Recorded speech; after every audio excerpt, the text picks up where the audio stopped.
그의 이름은 곧 음악이었고 춤이었으며 하나의 리듬 그 자체였습니다. 팝의 문법을 재정의했고 혁신에 목마른 완벽주의 아티스트였습니다. 그의 성공에 붙는 모든 최상위 수식어는 결코 과장이라 할 수 없었죠. 그의 안무와 무대 퍼포먼스는 시대를 초월하여 아직까지도 수많은 후배 아티스트들에게 영감을 주고 있으며 단순한 퍼포먼스를 넘어 하나의 장르, 하나의 문화 현상이 되었습니다. 또한 그의 패션, 그의 제스처 하나하나가 트렌드가 되어 대중문화를 이끌었습니다. 그는 늘 사랑과 평화를 노래했고 폭력과 차별에 맞서 싸웠습니다. 인종과 국경, 세대의 벽을 넘어 모두가 그의 음악 안에서 같은 박자로 숨쉬게 만들었습니다. 극찬을 아무리 해도 넘치지 않는 전 세계 유일무이한 존재였죠. 하지만 그 화려한 스포트라이트 뒤에는 어두운 그림자가 드리워져 있었습니다. 세계 최고의 슈퍼스타, 모든 것이 완벽하고 화려했던 삶인 듯 보이지만 그는 스스로를 네버랜드에 가두고 영원히 어른이 되지 않는 피터팬처럼 살고자 했습니다. 어두운 어린 시절의 결핍과 상실에서 비롯된 것이었죠. 어린 나이에 겪어야 했던 가혹한 성장 배경, 그리고 모자람 없는 그의 인기만큼이나 지독한 관심과 루머로 인한 고난, 온갖 추측들이 난무하는 그의 죽음까지. 오늘의 인간 낭독은 마이클 조셉 잭슨입니다.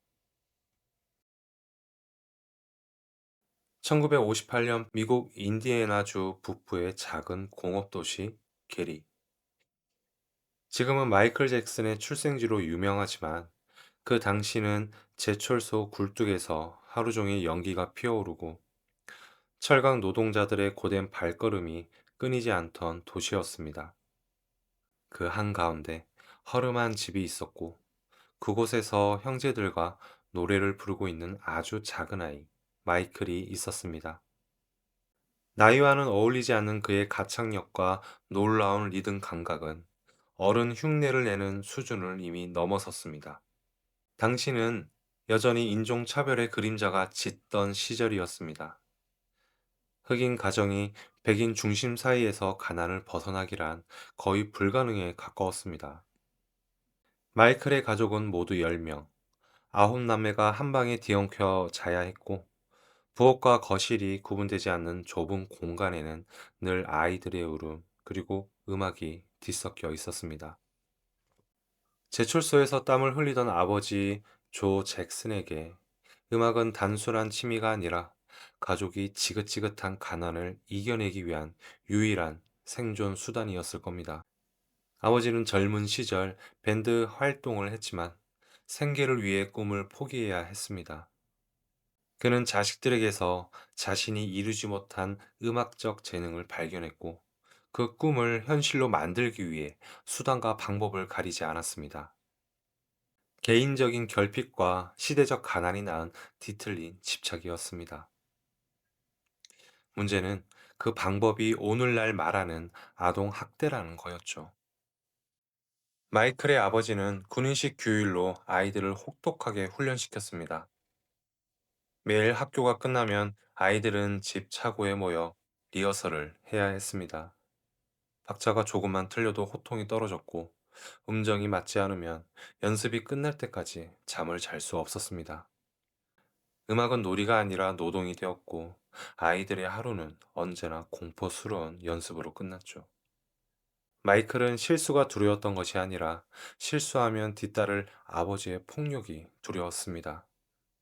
아버지는 불을 끄고 깜깜한 방에서 춤을 추게 하며 무대는 어떤 상황에서도 완벽해야 한다는 공포를 심어주었습니다. 마이클은 훗날 이렇게 회상했습니다. 우린 실수를 두려워했어요. 하지만 그 두려움이 우리를 완벽하게 만들었죠. 타고난 천재성인지 아버지에 대한 공포에 반응한 생존 본능이었을지. 마이클은 그런 혹독한 환경 속에서도 놀라운 리듬 감각과 천부적인 퍼포먼스로 두각을 나타냈습니다. 어린 나이에도 관객의 시선을 사로잡는 표정과 제스처를 스스로 만들어냈습니다.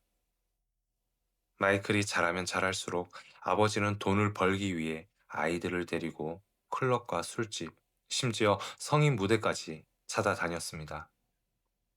때론 새벽 2, 3시까지 공연을 하고 곧바로 학교에 가야 했죠. 이때부터 마이클은 무대라는 공간을 두려워하지 않게 되었고, 어떤 환경에서도 완벽한 쇼를 만들어내는 법을 익혔습니다. 그는 작은 몸으로 무대를 지배했고, 사람들의 시선을 빨아들이는 법을 본능처럼 터득했습니다. 1968년 모타운 사운드의 설립자 베리 고디의 눈에 띈 잭슨 5는 단숨에 정식 계약을 따냅니다. 여기서 짧게 모타운 사운드에 대해 소개하자면, 젊은 미국의 소리라는 슬로건으로 흑인 음악을 백인 청소년들에게까지 유행시키며 인종 간의 벽을 허무는데 큰 역할을 한 곳입니다. 스티비 원더, 마빈 게이 등 전설적인 인물들을 수없이 배출한 미국 역사상 가장 성공한 흑인 기반 기업 중 하나로 꼽히고 있습니다. 당시 모타운은 자동차 공장의 조립 라인에서 영감을 얻어 음악 제작을 시스템화했습니다. 지금의 K-팝에서 흔히 보는 연습생 트레이닝과 분업화된 내부 전단 시스템의 시초로 봐도 무방하죠. 모타운은 잭슨 5를 흑인 비틀즈로 만들기 위해 그들의 옷차림, 말투, 인터뷰까지 세밀히 관리하며 완벽히 조율된 흑인 팝스타를 만들어냈습니다. 어린 마이클은 그 안에서 훌륭한 가수로 다듬어졌지만, 동시에 그 나이대에 누려야 할 평범한 유년 시절을 잃어버렸죠. 1969년 잭슨 5의 첫 싱글 I Want You Back이 발표되자 미국 전역은 열광했습니다. 이 곡은 발매 6주 만에 빌보드 차트 1위에 오르며 모타운 역사상 가장 빠른 히트 기록을 세웠습니다. 이어서 ABC, The Love You Save, 아비데어가 연속 1위를 차지하며 잭슨 5는 어린 비틀즈라 불리며 세계를 뒤흔듭니다. 이들은 단순한 히트 그룹을 넘어 백인 주류 사이에 TV 프로그램 등에 출연하여 폭발적인 인기를 얻으며 흑인 아티스트에 대한 인종적 선입견을 허물기 시작한 상징적인 존재였습니다. 무대 위 마이클은 이미 완성된 엔터테이너였고, 비평가들은 리듬이 그의 혈관을 타고 흐른다고 평했습니다. 세상은 한 천재의 탄생을 목격하고 있었습니다. 하지만 마이클은 그룹의 성공에 안주하지 않았습니다. 그룹 활동 중에도 솔로곡을 발표하며 잠재력을 검증받은 그는 이제 자신만의 음악적 자유를 갈망했습니다. 그러나 모타운에서 여전히 작사, 작곡, 프로듀싱의 자유가 없었고, 그의 음악은 철저히 스튜디오 통제 아래 만들어지고 있었습니다. 아버지 통제에서 벗어났더니 이번에는 레이블의 통제에 갇힌 셈이었죠. 마이클의 음악적인 의견을 말해도 프로듀서들은 꼬맹아, 가서 사탕이나 먹어. 이건 어른들이 하는 일이야. 라며 무시하기 일쑤였습니다. 훗날 마이클은 자서전에서 나는 더 거친 보컬 스타일로 부르고 싶었지만 그들은 항상 깨끗하고 예쁜 소리만 원했다며 당시의 답답함을 토로했습니다. 결국 마이클과 가족들은 1975년 모타운을 떠나 새로운 둥지인 에픽으로 이적합니다. 이 과정에서 베리 고디는 이적을 막을 수 없게 되자 제슨 5라는 이름의 상표권이 모타운에 있음을 주장하며 이름 사용을 금지해버립니다. 결국 마이클과 형제들은 팀명을 더 잭슨즈로 바꿔야 했고, 막내 동생 랜디가 합류하고 넷째 저메이는 모타운 사장의 사이였던 탓에 팀에 합류하지 못하고 혼자 모타운에 남게 되는 이상 가족의 비극이 벌어지기도 했습니다. 에픽으로 옮긴 후 가장 큰 변화는 그토록 원했던 자작곡 권한을 얻은 것이었습니다. 1978년 앨범 데스티니를 작업할 때 형제들은 처음으로 앨범 전체 프로듀싱 권한을 손에 쥐었습니다. 마이클과 동생 랜디가 함께 쓴 Shake Your Body가 데이트를 기록하자 마이클은 녹음실에서 눈물을 흘릴 정도로 기뻐했다고 합니다. 자신들의 아이디어가 틀리지 않았음을 증명했다는 성취감 때문이었죠. 새로운 환경에서 형제들은 직접 곡을 쓰고 프로듀싱에 참여하며 음악적 역량을 키웠지만 마이클은 점점 다른 방향을 보기 시작했습니다. 그는 더 이상 그룹의 리드 보컬에 머무르기를 원하지 않았고 자신의 사운드를 발견할 독립적인 공간을 찾았습니다. 그 갈망은 1978년 영화 더 위즈 현장에서 전설적인 프로듀서, 음악 감독으로 참여했던 퀸시 존스를 만나며 새로운 전환점을 맞습니다. 마이클은 퀸시에게 조심스럽게 내 솔로 앨범을 프로듀싱해 줄 사람을 추천해 달라고 물었습니다. 그러자 퀸시는 마이클의 재능을 알아보고 자신이 하겠다고 역제안을 하죠. 재즈 트럼펫 연주자 출신인 퀸시 존스는 프랭크 시나트라와 레이 찰스 등 당대 거장들과 작업해온 음악의 구조와 감정을 모두 꿰뚫는 인물이었습니다.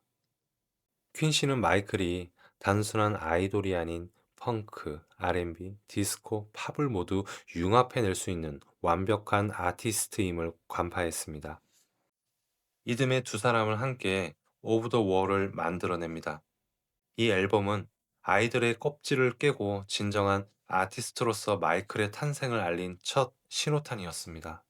마이클이 작곡, 작사에 본격적으로 참여한 이 앨범은 Don't Stop Till You Get Enough와 락 위드를 통해 이전의 소년 팝과는 완전히 다른 자유롭고 성숙한 남성 아티스트로서의 목소리를 확립했습니다. 판매고와 평단의 찬사는 엄청났습니다. 이 앨범은 당시 흑인 아티스트에게는 도달하기 힘들었던 700만 장 이상의 판매고를 기록하며 팝 음악계의 유리천장을 깼습니다. 하지만 1980년 제22회 그래미 어워드에서 마이클 잭슨은 단 두 개의 부분에만 후보로 올랐고 최우수 R&B 남성 보컬상 하나만 수상하게 되는데 그는 큰 충격과 좌절에 빠지게 되죠. 단순히 상을 못 받아서가 아니라 자신의 음악이 팝이라는 주류 장르가 아닌 흑인 음악이라는 카테고리에 갇혀 저평가 받았다고 느꼈기 때문입니다. 마이클은 자택에서 서럽게 울었습니다. 그리고 그 눈물 끝에 그의 눈빛이 완전히 달라졌습니다. 그는 매니저를 바라보며 서늘한 다짐을 내뱉었습니다. 다음 앨범은 그 누구도 무시할 수 없는 수준으로 만들 겁니다. 백인이든 흑인이든 남녀노소 모두가 내 음악을 사기 위해 줄을 서게 만들겠어요. 그렇게 지독한 각성으로 빚어낸 앨범. 하지만 단언컨대 완벽을 추구했던 마이클조차 본인이 불러일으킨 이 폭풍의 크기를 짐작하지는 못했을 겁니다. 이 앨범은 단순히 차트를 점령하는 것을 넘어 반세기가 흐른 지금까지도 인류 역사상 그 누구도 논보지 못한 부동의 1위로 군림하고 있기 때문입니다. 학대와 폭력, 기계적인 녹음실, 소년을 올감했던 모든 사슬이 끊어졌습니다. 비인간적인 공정 끝에 탄생한 이 천재적인 아티스트는 이제 그 공장을 스스로 부수고 나왔습니다. 과거의 아픔은 그를 무너뜨리는 대신 누구도 논볼 수 없는 독보적인 음악적 무기가 되었습니다. 마이클은 그렇게 전 지구적인 신드롬이 될 준비를 마쳤습니다.